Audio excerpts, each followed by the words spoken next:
El 13 de enero de 2012, los pasajeros a bordo del lujoso crucero Costa Concordia se alarmaron al sentir una fuerte sacudida recorrer la embarcación. Los vasos cayeron, los platos se estrellaron contra el suelo, los meseros tropezaron. Un momento después, las luces se apagaron y luego volvieron a encenderse lentamente.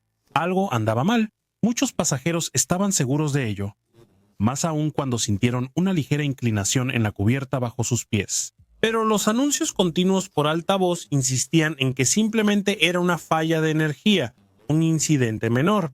Esto más tarde resultaría no solo ser falso, sino una mentira deliberada. El Costa Concordia fue terminado en 2005 en un astillero italiano y entró en servicio un año después con Costa Cruceros. En ese momento era el crucero más grande de Italia, 290 metros o 951 pies de largo, con 17 cubiertas y espacio para hasta 4.880 pasajeros y tripulantes. El interior, al menos en las 13 cubiertas que estaban abiertas al público, era decadente y lujoso. Había 1.500 camarotes distribuidos en varias cubiertas, junto con 13 bares diferentes, 6 restaurantes, un teatro que abarcaba 3 cubiertas y un spa que ocupaba 2. También había un casino, una discoteca, varios salones, un café internet y un gran atrio central que atravesaba 9 cubiertas. Este barco realmente impresionante fue inaugurado con mucha ceremonia en 2006, aunque cuando, según la tradición, se rompió una botella de champán contra el casco, no se quebró. Esto era algo que algunos marineros normalmente considerarían un grave mal augurio. Aún así, el barco no tuvo problemas graves en sus primeros años de servicio. Tuvo daños tras chocar con un muelle en 2008, pero fue reparado y reanudó el transporte de pasajeros en cruceros de lujo por el Mediterráneo. El 13 de enero de 2012, el Costa Concordia estaba en su segundo día de crucero. Zarpó del puerto italiano de Civitavecchia, cerca de Roma. Unos 3.200 pasajeros, muchos recién abordados, se unieron a casi 1.000 tripulantes para un crucero circular de 7 días. Al mando estaba el capitán Francesco Scatino, de 52 años, un hombre que comenzó con Costa Cruceros en 2002 como oficial de seguridad y ascendió hasta el puesto de capitán. El día 13 para el capitán Scatino comenzó lo suficientemente tranquilo. Fue a cenar con su compañera Dominica Samortán, una bailarina de 25 años con quien tenía una aventura extramarital. Después de cenar, la pareja subió al puente donde Scatino supervisaría un saludo de navegación. Estos saludos eran comunes en Costa Cruceros y solían acercar el barco a la costa para dar un espectáculo dramático, tanto para los pasajeros como para las personas en tierra. Sin embargo, ese día ocurrió una mala comunicación entre el capitán Scatino y el timonel, una mala comunicación agravada por la barrera del idioma entre ellos. Esto provocó que el barco se acercara mucho más a la isla de Gilio de lo que debía. El capitán Scatino, quien navegaba guiándose por la vista y que también pudo haber estado distraído por una llamada telefónica en ese momento, no notó el error al principio. Cuando se dio cuenta de lo cerca que estaban de la costa rocosa de la isla, ordenó un giro de último minuto, pero ya era demasiado tarde. El Costa Concordia chocó contra una roca, lo que abrió un agujero irregular en su costado y penetró 5 compartimentos estancos. A las 9:42 de la noche, los pasajeros sintieron una sacudida violenta y escucharon un chirrido estremecedor.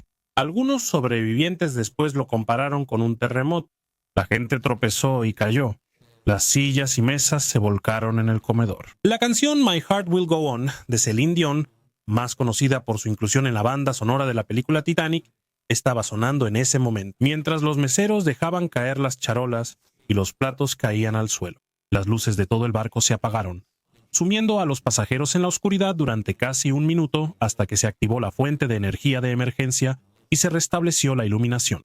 Aunque los generadores de emergencia podían alimentar las luces y los sistemas críticos a bordo del barco, los compartimentos de los motores inundados significaban que el Costa Concordia ya no podía ser dirigido.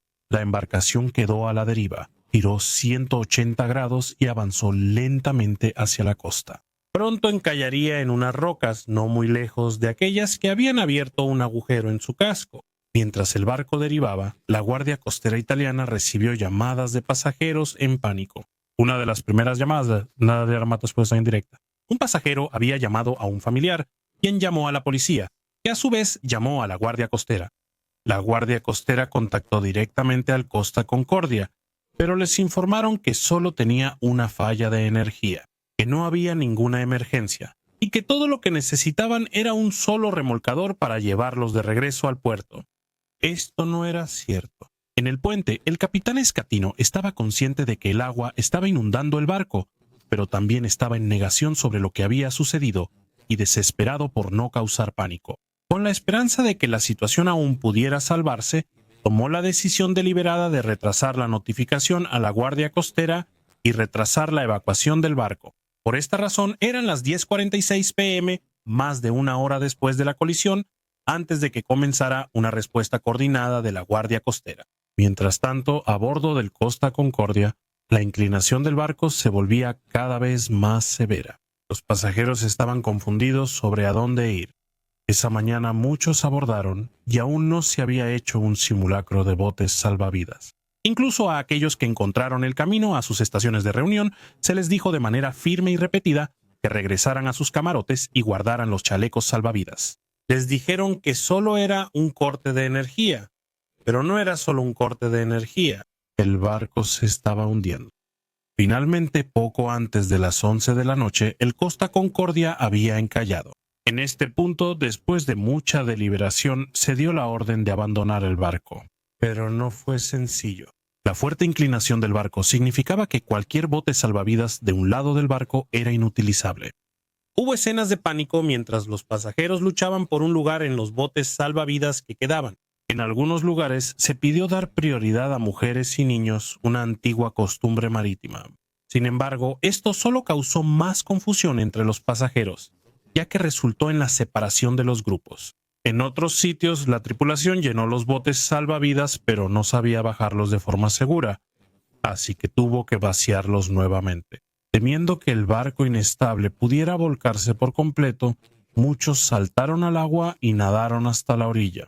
La inclinación del barco hizo que otros cayeran, dejándoles sin otra opción que nadar.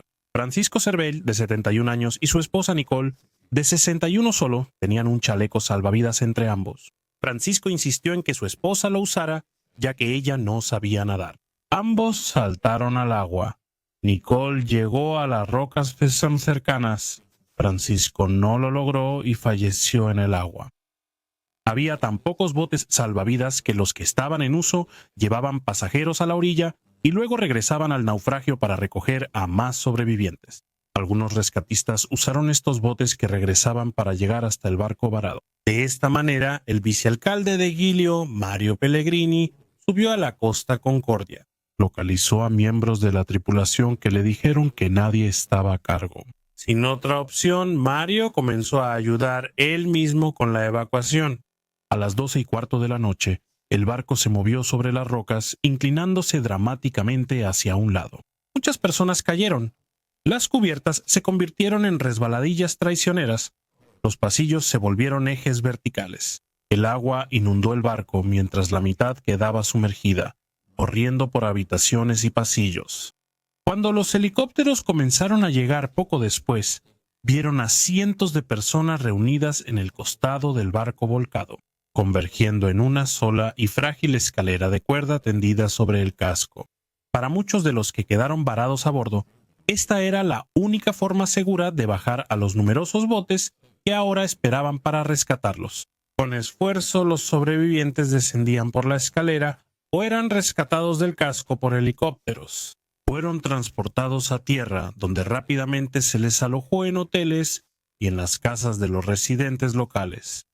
Mario Pellegrini, el vicealcalde de Giglio, quien había viajado hasta el naufragio, ayudó voluntariamente a rescatar a varias personas atrapadas en un pasillo parcialmente inundado que se había convertido en un conducto vertical. Luego coordinó a la multitud alrededor de la única escalera de cuerda que bajaba hasta el agua. Cientos de personas usaron esta escalera para evacuar, y aunque el casco del barco estaba frío y resbaladizo por el combustible derramado, nadie cayó durante toda la operación. Mario Pellegrini y un doctor con el que había estado trabajando estuvieron entre los últimos en abandonar el barco por su propia voluntad. Fueron llevados en bote a tierra y fueron directamente a un bar para tomar una bebida muy necesaria. Una persona cuya ausencia fue notable durante todo este tiempo fue el capitán Scatino. Finalmente lo encontraron en las rocas de la orilla de Gilio, observando la operación de rescate desde lejos. Explicó que cuando el barco se volcó, fue arrojado al techo de un bote salvavidas y así llegó a la orilla para coordinar el rescate desde ahí. El capitán Scatino fue llamado por la guardia costera y le pidieron, luego le ordenaron que regresara al barco. Vaciló diciendo que estaba demasiado oscuro para ver lo que estaba pasando. A pesar del enérgico estímulo de un oficial naval de la guardia costera, el capitán Scatino no regresó al barco. Finalmente tomó un taxi a un hotel cercano, preguntándole al conductor únicamente dónde podía comprar calcetines nuevos, ya que los que llevaba puestos estaban mojados. Incluso después de que terminó el rescate inmediato, la búsqueda continuó. Algunos sobrevivientes fueron encontrados mucho después de que la situación parecía desesperada. Una pareja de recién casados fue encontrada a salvo en su camarote. Habían dormido durante el desastre y luego despertaron para encontrar su puerta atascada. Fueron rescatados con frío, pero sin lesiones. El último en ser rescatado fue el director del hotel de 57 años, Manrico Giampedroni. Se quedó en el barco después de que volcara para ayudar a los pasajeros, pero luego cayó por una puerta hacia un restaurante parcialmente inundado, rompiéndose la pierna en el proceso. Después de subirse a una sección de la pared sobre el agua, se mantuvo bebiendo una botella de coñac y finalmente fue localizado y rescatado. Un día completo después del hundimiento, él fue el último en ser encontrado con vida. En total, 32 personas habían muerto. Varios se ahogaron al quedar atrapados tras el vuelco del barco. Otros sucumbieron a la hipotermia o murieron después de caer o saltar al agua. Algunos de los fallecidos quedaron atrapados en los elevadores y otros regresaron a sus camarotes durante el hundimiento para recuperar objetos de valor o medicamentos vitales, y luego quedaron atrapados allí. Durante la búsqueda se hicieron varios agujeros en el naufragio para que los buzos accedieran a distintas zonas del barco volcado. El naufragio quedó tan cerca de la costa de Gilio que representaba un espectáculo desagradable para los residentes de la isla. Durante los meses que estuvo allí, provocó muchas protestas. Obstruía la navegación, era un recordatorio constante de una terrible tragedia y también atraía a saqueadores que viajaban hasta el barco para despojarlo de cualquier objeto de valor que pudieran encontrar. Finalmente, el Costa Concordia fue enderezado usando enormes tanques de lastre y una estructura metálica especialmente construida. Fue remolcado, desmantelado y desguazado. Los pasajeros sobrevivientes recibieron una compensación de unos $14,000 de la línea de cruceros, y muchos tuvieron que presentar demandas civiles contra la compañía para recibir una mayor compensación. Finalmente se decidió que la compañía no tenía responsabilidad penal por lo sucedido. Varias personas fueron acusadas y condenadas por delitos, incluyendo negligencia. La mayor parte de la culpa fue para el capitán Scatino. Aunque varios miembros de la tripulación estuvieron presentes, la decisión final siempre fue suya. Realizar el saludo de navegación para retrasar la evacuación, no informar a la guardia costera, abandonar el barco prematuramente, no regresar. Cuando fue cuestionado, fue sentenciado a 16 años de prisión y su carrera como capitán terminó. Él tenía la intención de impresionar a los isleños con un saludo inusualmente cercano, pero en su lugar les dejó uno de los naufragios más grandes del mundo.